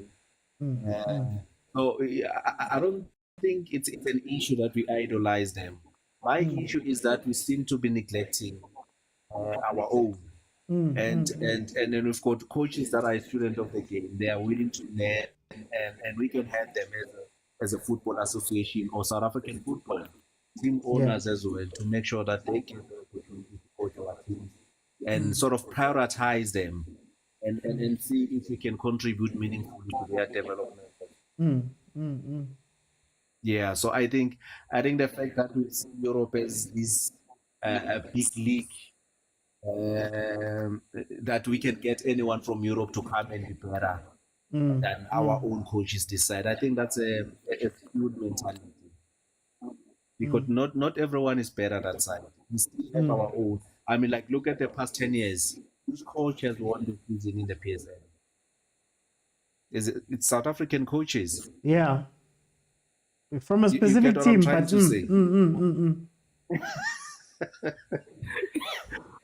want to say too much. Yeah. Yeah. Let me quickly go to the 3 coaches that you've mentioned. I want to put Gavin Hart as an exception there. Yeah. Gavin Hart has won 3 league titles with SuperSport United. He's won a league with Bets as well. I mean, there's no argument there that he's one of the best coaches in South Africa.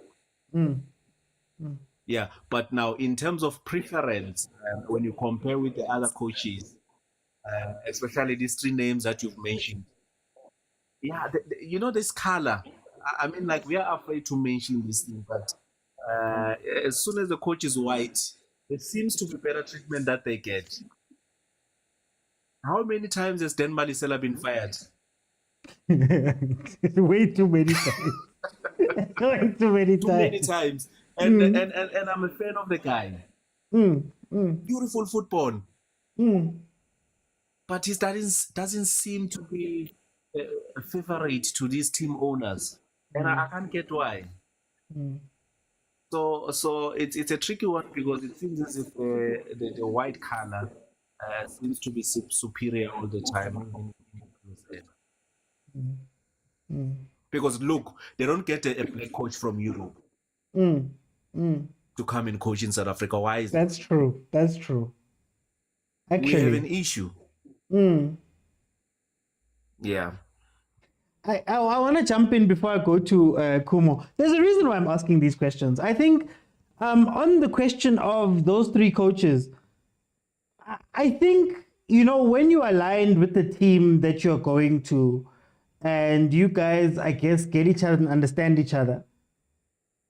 Coach Barker, for example, has got a big distinction of being able to run the team the way he wants to build the team the way he wanted to build it, to do everything the way he wants to. I mean, his technical team all the way down to DDC, it's his technical team of his people that he's had for years, right? So I think there's an agreement there, Stellenbosch, that, okay, we're not going to give you a lot.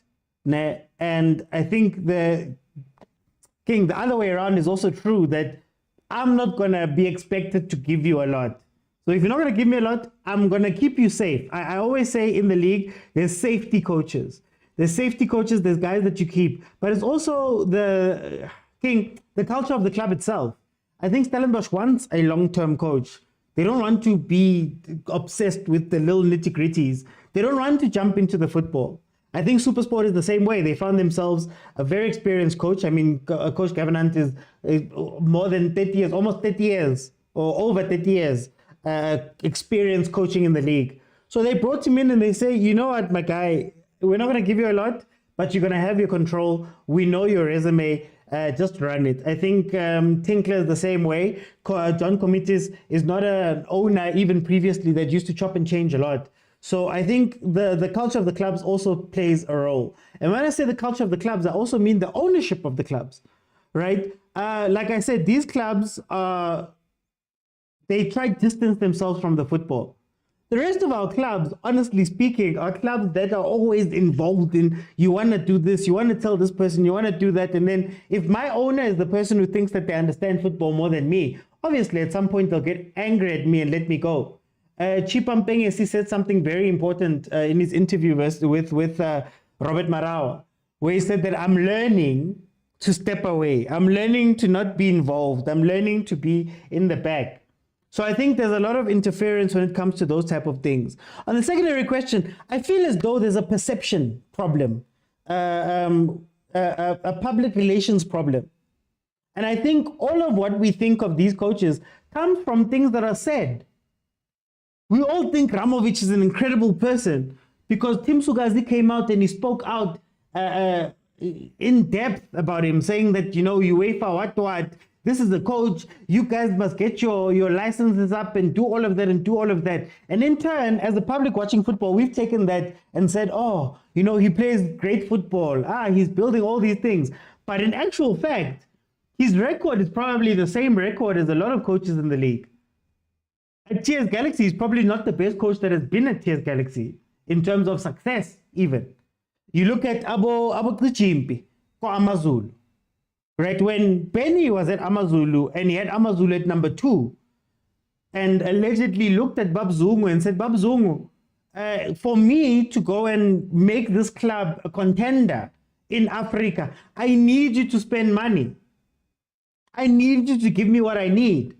And apparently they had a fallout over that. It's a rumor. They had a fallout over that. He's gone. But then Ubab Zungu turns around and brings in Ufotloza and gives Fotloza things. In fact, he wanted Fotloza to be his technical director before he left.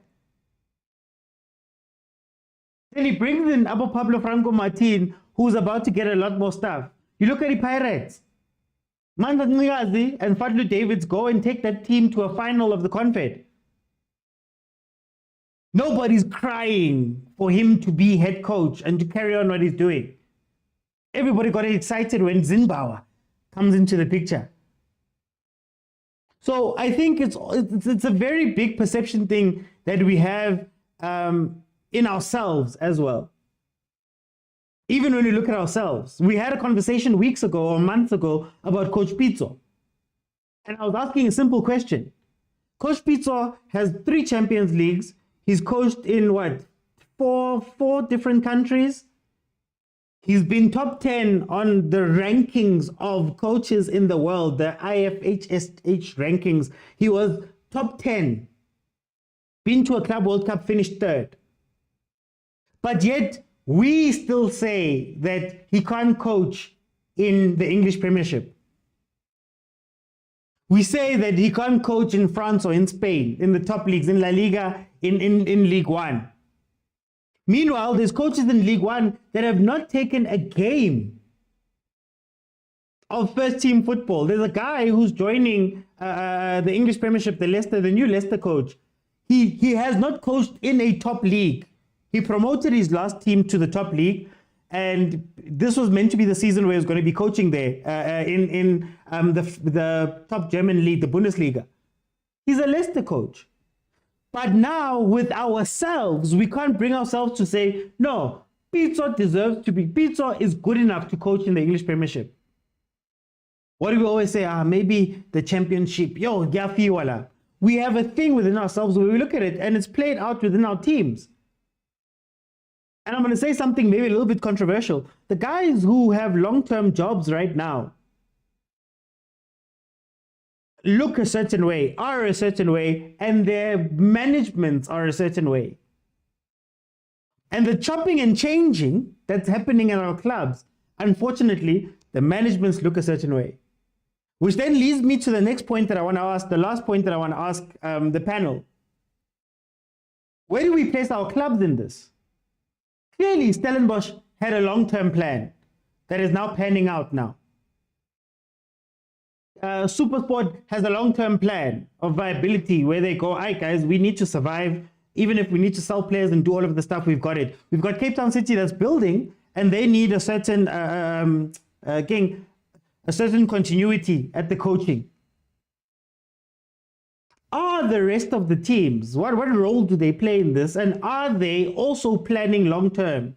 Or are they just changing, chopping and changing? I said at the beginning of the show, you can't bring me 10 tens and then bring me Ernst Middendorp in the same season. I'm going to ask you, what is your plan for going forward? Kumo, what is the role of the teams in this? Because at the end of the day, coaches don't hire or fire themselves. At the end of the day, those European coaches that are brought in are not, they don't arrive cup lane and get a job here. They are fetched, right? When they're chopping and changing and nothing is changing at the club and they don't want to spend, well, what is the role of the club in this whole situation here? So you want me to pretend that I'm humble? Go for it. Go for it. Yeah, I'm a Sundowns supporter. I can't relate.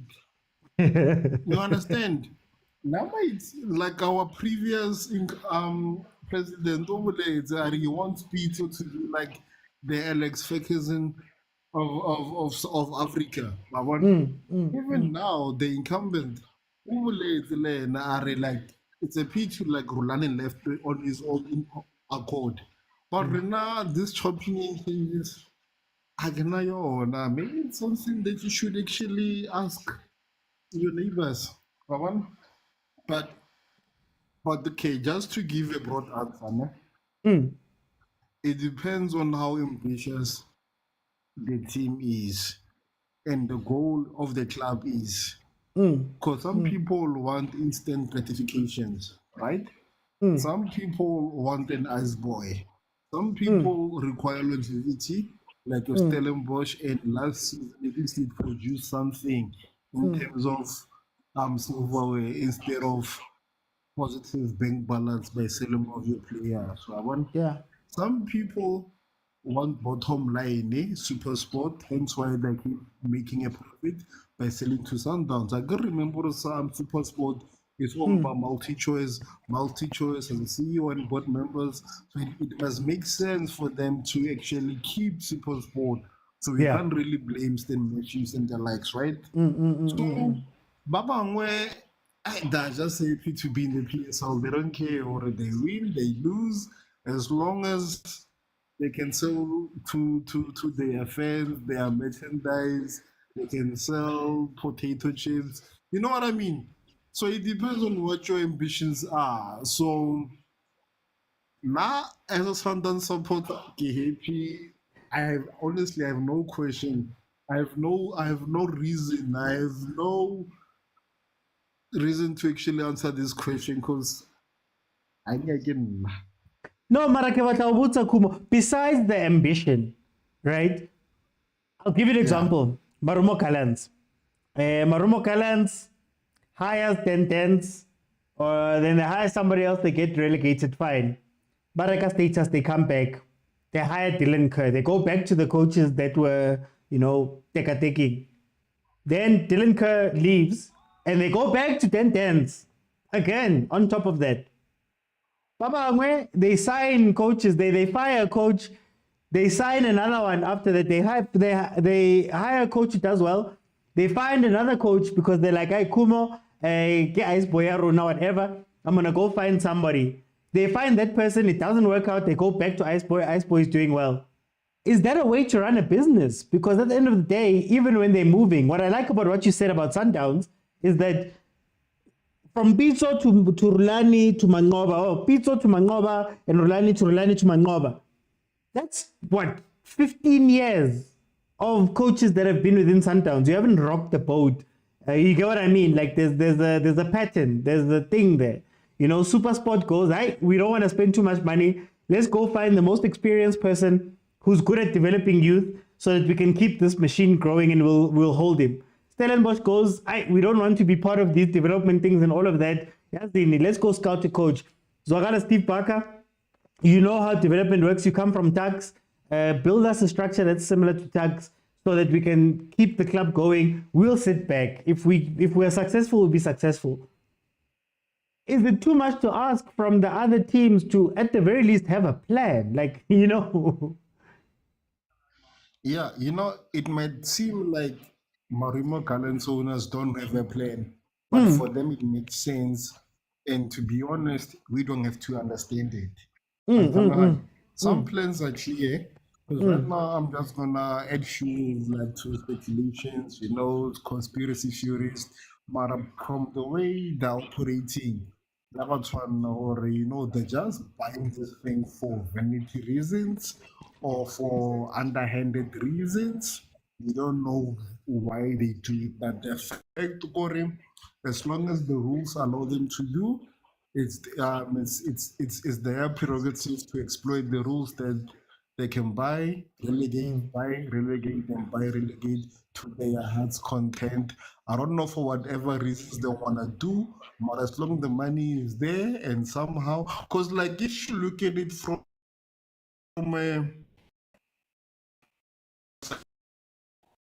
they aren't selling any players, they aren't winning any tournaments, but they keep on investing over and over and over and over. And hence why I say this is where we come and speculate and also add our conspiracy theories to this modus operandi. Okay, well, at least there's a modus operandi. But anyway, audible. Yeah, you just cut a little bit, but it's fine. It's okay. Let me bring in Pumutso. Pumutso, what role do the teams have to play here? What role do the teams have to play here? Because they're the ones who are chopping and changing coaches. They're the ones who are bringing in old coaches and doing the same thing over and over again. What role do they have to play here as clubs? Our clubs need to have structures. A great planning where they know what is next and what if this fail, what they will do. If you can check even our big clubs such as Pirates, Kaizer Chiefs, they are failing with structures. How can you hire Midindro, then you hire Gavin, and it's different footballs. So you do not know what kind of football they want to play. So our owners need to have someone who knows how to run a football club. They are running these teams like they just want money. So I cannot say they do not have plan because I do not know what they want.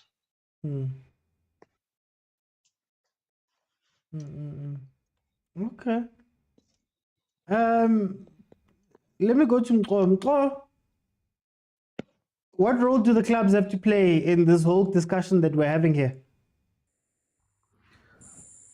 It's a huge role because they are the ones who are supposed to understand the vision. Who was speaking about the structure. That goes without even mentioning to have a proper structure. What is your development? And how do you get to sign new players to fit in your plans as a team? And also what informs your decision in appointing coaches? What are your long-term plans and short-term you can't tell me that you get promoted this season and the only thing that you aim to achieve is to survive. It makes me feel like it was just a fluke for you to qualify and play in the Premier League. Because now it's you acting as if you are surprised that you are playing in the Premier League. You were supposed to have plans as a football club. Yeah. So it makes me feel like when I see teams chopping and changing coaches, it makes me feel like it's really like there are no clearly defined goals as to what the club aims to achieve. So having a proper structure and because remember, this is like an organization. Everybody that is there is supposed to do their job. Yeah. Yeah, so I feel like they play a huge role, but I wonder if they take that role very seriously. Team owners. Okay. Let me do this. Okay, guys, thank you so much to the panelists that joined me. What I'm gonna do is I have a member on the line. Oh, you know what? Let me bring both in. For the last 10 minutes, and then we can hear what they have to say. I see Moses also send me some gifts there. Moses, sorry for not being able to bring you in just a little bit of time. So I'm just going to allow you to give me your thoughts and a closing statement for tonight. Sorry, I'm throwing you into the deep end. No, it's okay, bro. I just said a couple of things. I'm going to cut them short a little bit. Okay.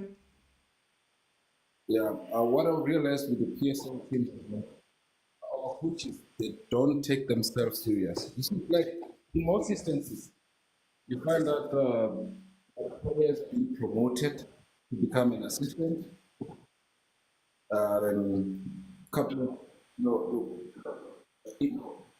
having that happening, then you are told that the players that we came up with from NFT, whatever, then you're not even allowed to find your own players.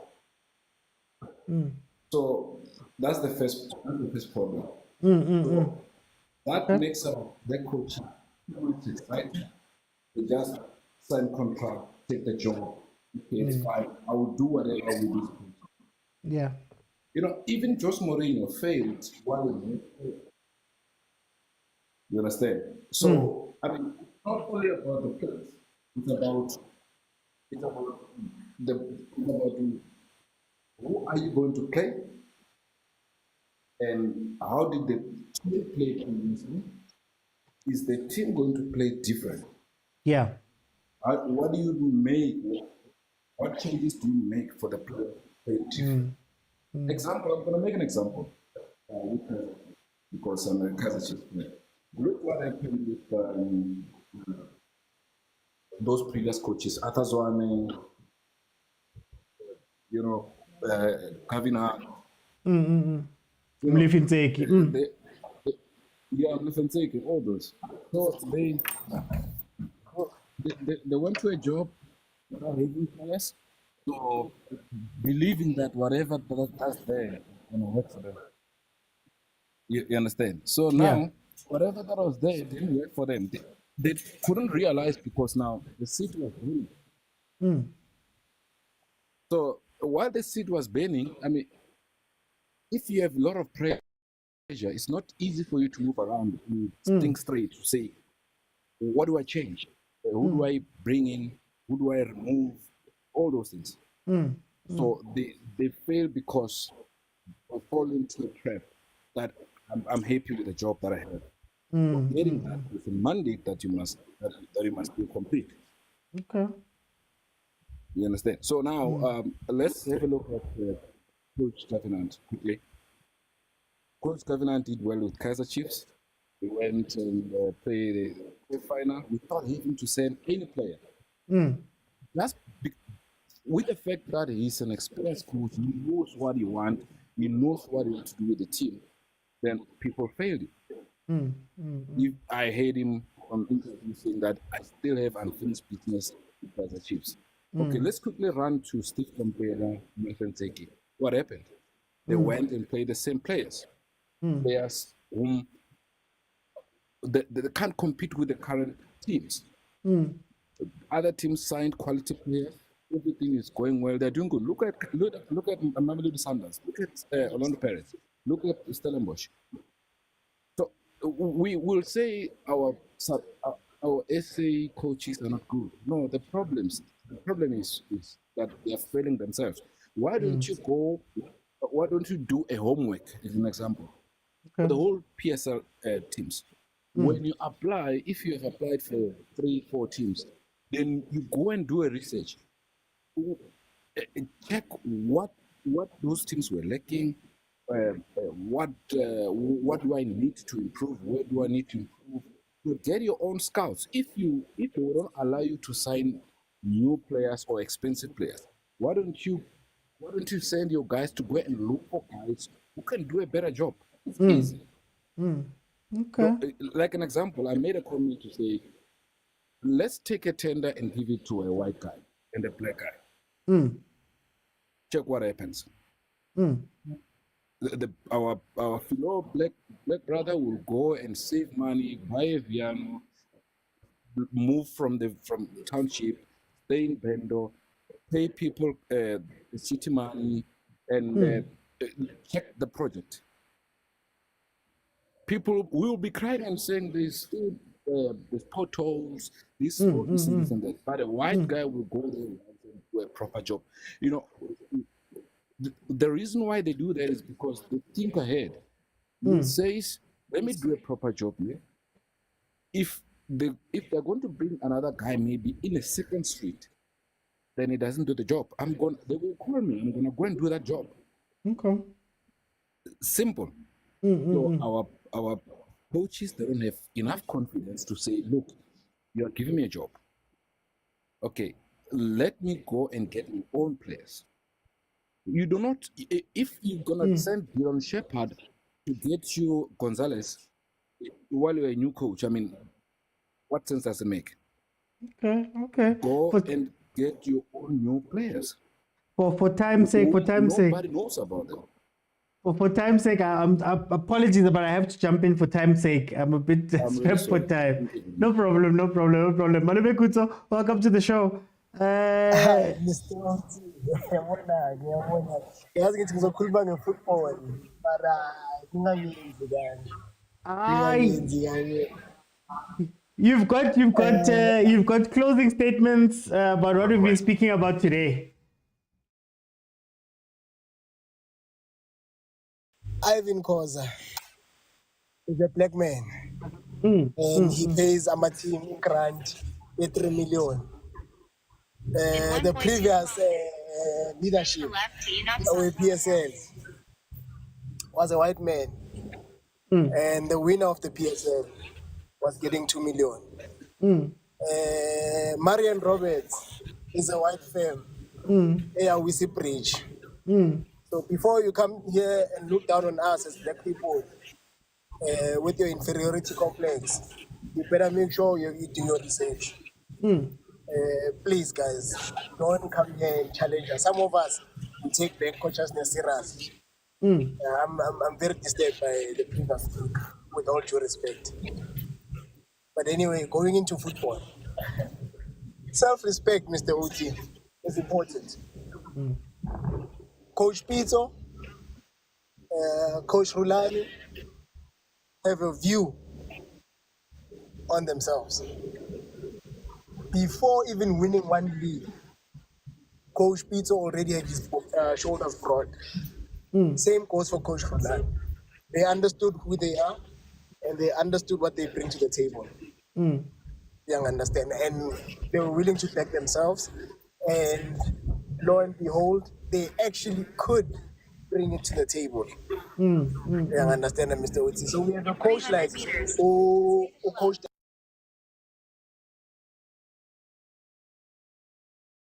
Okay, I'm sure I was praising him, but Coach Tentens has done it and has proven he can coach. You understand, Mr. Otsi? He can coach any player who play his philosophy. So his ability to coach is out of this world. However, for me, I would say he doesn't believe in himself. He doesn't back himself the way Coach Rulani backs himself, the way Coach Pitso backs himself. He might talk a big game to us, but he doesn't talk a big game to the boardrooms, which is why someone has the audacity to ask him to work without a contract, to ask him to work in combination with a different coach without his consent. So I think some coaches lack self-respect and self-awareness before we take it to the teams. The teams will always disrespect the employees. And disrespect, I use the word disrespect loosely. They will always disrespect because there's plenty of fish in the sea. The guy with the money will never see value in the way a broke guy does. And it's for all these reasons. There are so many other girls willing to bust it down like an eagle for him. So he doesn't mind. Whether you are coming or you are going, Jay-Z will cheat on Beyonce. You will never cheat on Beyonce. You see the value, but Jay-Z also has other human beings of that caliber putting in CVs. So what I'm saying is that coaches are taken for granted because they also take themselves for granted. What we are seeing with the coaches about CMA with this merry-go-round is because they don't believe that they have the cojones to lead the ship without faith. They don't believe that if they take the pressure job, they can actually conquer. I think number 8, thank you, you know, like some people here. Thank you, hand on chest, thing, head out. No, back yourself. That's just it, Mr. Uzi. So then, but Kuzo, can I ask you about the teams themselves? Do we also have a self-respect problem at a team level too? You know, where Libona, they perpetrate a lot of these things. Ki ratela UEFA Pro license because I feel like it's better than these guys, even though this guy has done better. We don't go and create systems and structures and all of that stuff. Is there also maybe one lacking at a team level too, in terms of South African teams? If you had asked me this 2 months back, I would have said yes. Okay. But having listened to certain professionals on specific coaches, not all coaches, but specific coaches, you listen to Timinete Mabalane speak on Ruud Krol. You listen to Willard Katsani speak on Stuart Baxter. Those players, you hear the caliber of players I've just suggested to you. They say the first time they were coached, Mabalane said throughout his career, the first time he was coached was when he played under Ruud Krol. He says he almost finished his career without having been coached. And he only realized this when he was coached by Ruud Krol, which actually coaching is extensive. So teams sometimes also as managers and CEOs and club owners, they get to observe this and they see certain people at work and they're like, actually, we didn't know it goes that extensive. And word goes out, which is why they get sometimes these subpar coaches because they're hoping to get who's this guy at Pirates? Jose Rivero. Jose Rivero, someone who actually goes into the detail to understand, you know what? Umfukeng is a skillful player who wants to express himself. I'm going to coach him and I'm going to give him that free will as well.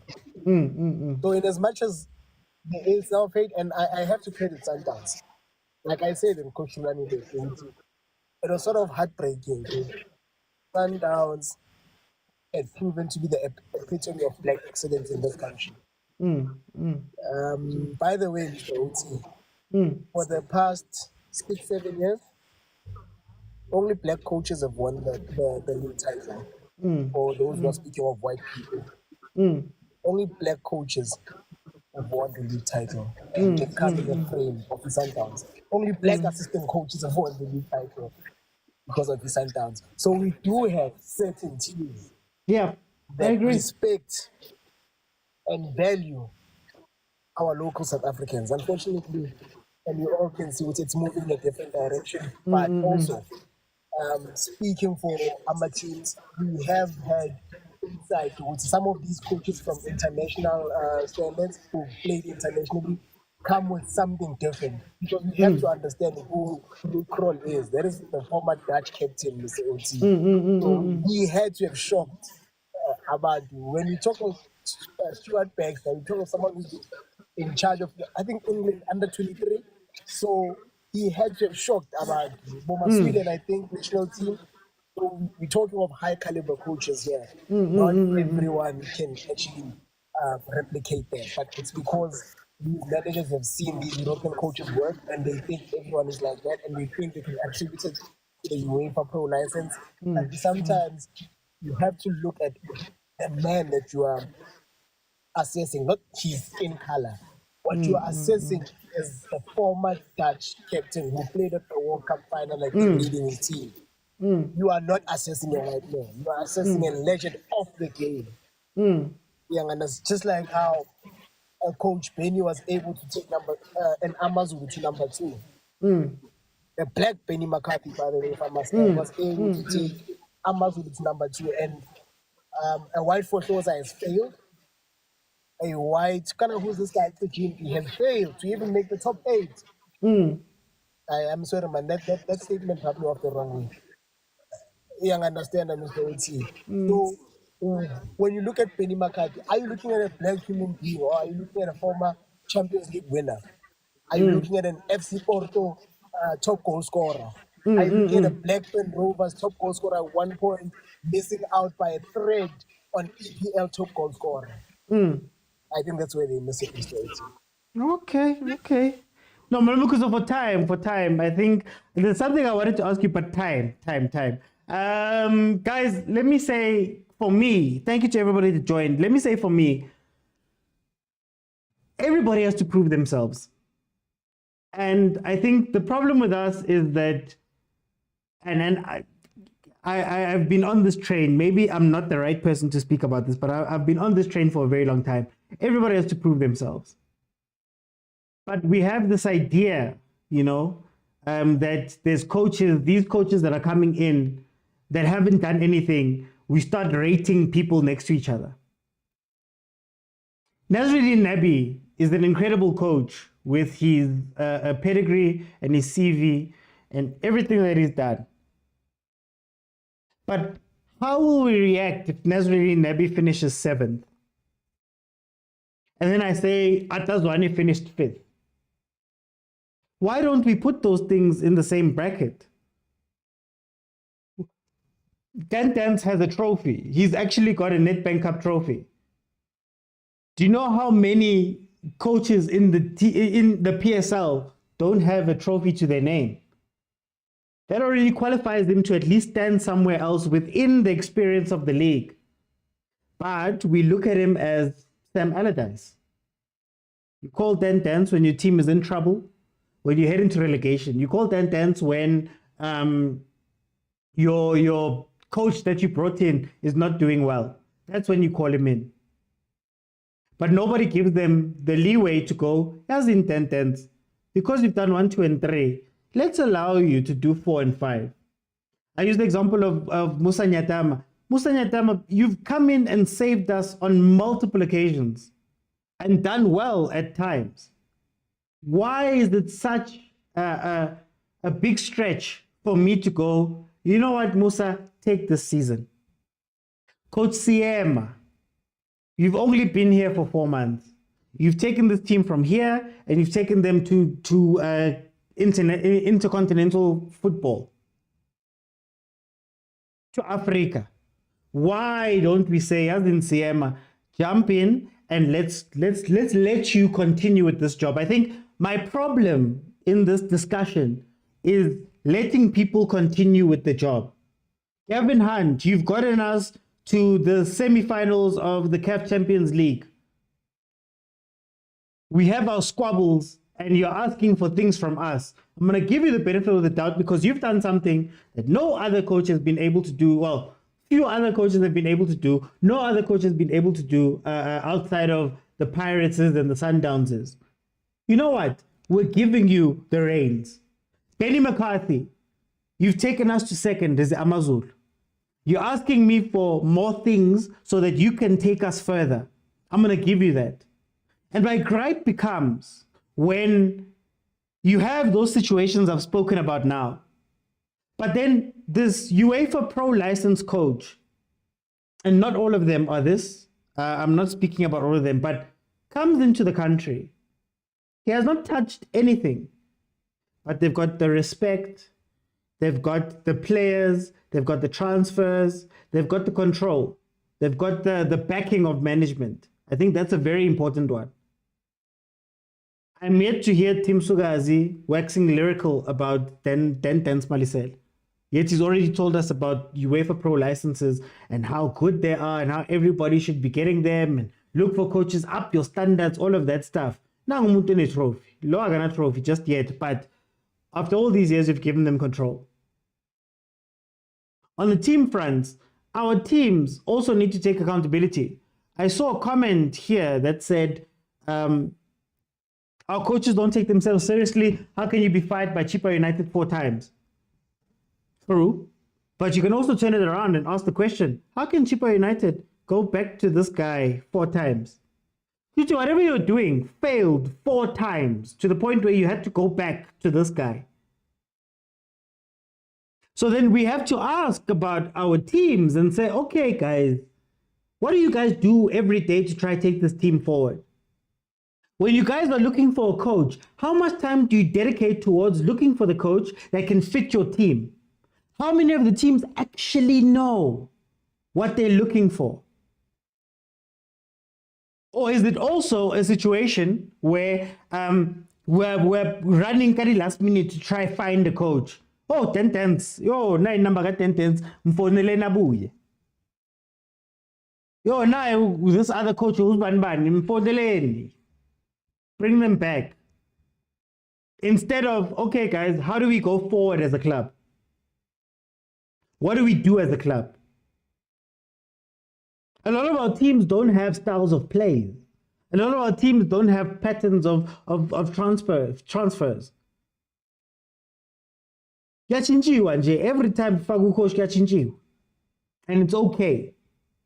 So we also have to look at our clubs when we talk about self-respect. And I'm not even saying that clubs need to go out and try win the league. All I'm saying is, what is your plan for the season? I know Sundowns' plan. I know Pirates' plan. I know Stellenbosch. I know Supersport. I know Cape Town City. 5 different teams with different things, but they've got a plan. And do you know what's nice about a plan? Cape Town City, Stellenbosch haven't had to pay severance fees to coaches. Chippa's probably down a lot, paying monies out to coaches because of their mistakes.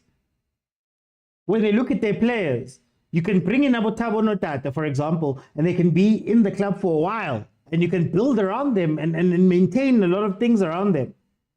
Or City, or Cape Town City, or Stellenbosch, we're not going to go sign you all of these different players, but you know how to develop, so you're going to be the one who's maintaining on that side. They know what they're going to do. Supersport, same shandis. Tell me what the plan is at Richards Bay right now. Tell me what the plan is at Skukune right now, should the coach leave now. Tell me what the plan has been at Kaizer Chiefs for the 10 years where we haven't had a trophy. Look at how, for example, they're moving heaven and earth for Nabi, or well, they seem to be wanting to move heaven and earth for Nabi right now. Why couldn't you do that for Gavin Hunt? And Jambox, I hear you about financial status of a team. I get you. But this is the disconnect that I have. If I'm firing 4 coaches in 2 years, and I'm having to pay all that money to those guys, might as well have gone and paid Benny. If I am chopping and changing players every single year because they're not fitting with what the coach wants to do and all of that stuff, might as well have gone with the other coach and given him the resources to go and do what he needed to do. It could have been cheaper. When Chiefs is changing 6 or 7 players every single year and bringing in and bringing out and bringing in and bringing out, those are signing fees, those are contracts, those are this, those are that, those are that, those are that, those are that. You're bringing in another coach, you're bringing in his technical stuff, you're doing all of that stuff, right? You're probably still paying Teki off, you're still paying Zwane off, you're still paying Gavin off. When you could have sat down and realized that, okay, this is the line that I want to take. And that clarity saves you money. That clarity for finance purposes is very good. So our teams also need to take themselves seriously. I'm going to end off with saying, with pointing at the coaches though, you can't keep going back to cheaper 4 times. You can't keep going back to Marumo Kalens. You can't keep going back to Skukune. You can't be going back and then expect that the next time somebody wants me or the next time I sit at that table, they're going to take me seriously. If I was in trouble and I was 3 months out from the league and I called you and you came running, knowing that I don't have a contract for you, knowing that I don't trust you, knowing that I'm not going to pay you, knowing that I'm not going to give you the players, knowing all of those things, you know what's going to happen the next time you come and negotiate with me? I'm going to take you lightly because I know you're going to sign. You're hungry. I like the point Malume Kutso made. Coach Pitso, you can't mess around with Coach Pitso right now. If you want to sign Coach Pitso, he's laid down the groundwork that you know that you're going to have to pay for 12 members of staff that are coming with Pitso. Goalkeeper, coaches, analysts, what. So you can't play. I'm sorry to say, Dance I can play when he's in front of me. Aye, man. Dance, man, bam, 4 months, 4-month contract, bam. What do I sign? While I go and fetch my Europeans later on. Can't do that to Pitso because he's laid the groundwork. You can't do that to Rulani. You can't do it to any of the other myriad of big coaches. Why? Because they take themselves seriously. But now, unfortunately, Abu Tentensa, Sam Allardyce, Roy Hodgson, it's lit. We can't find a coach. We're in trouble. Let's go fetch him. He's going to come. And he's going to save us. We're not going to be relegated with Tentens there. We're not going to be relegated with whoever there. We know. Kaitano Tembo. So it's an interesting conversation to have, but it is the merry-go-round of our league. Tomorrow, I want us to rank the coaches. Tell me who you feel is in your top 10 going into the season. I think that's where we're going to go with it. Hopefully, there aren't any more changes. The show is on every Monday to Thursday at 7 p.m. So please join me here live, and then also follow the account. I've got football content that I drop almost daily. I've got some stuff that I have on YouTube as well. If you want to join our WhatsApp group, the official WhatsApp group where we have these conversations more in depth with a lot more time, 3 a.m. you could wake up and send a message and somebody will reply. It's amazing. If you want to join that, head on over to YouTube, click on subscribe, click on join, and you'll be given access to that WhatsApp group, and you can come have conversations with us. Guys, thank you so much for joining me. I'll see you then tomorrow at 7 p.m. Bye, guys.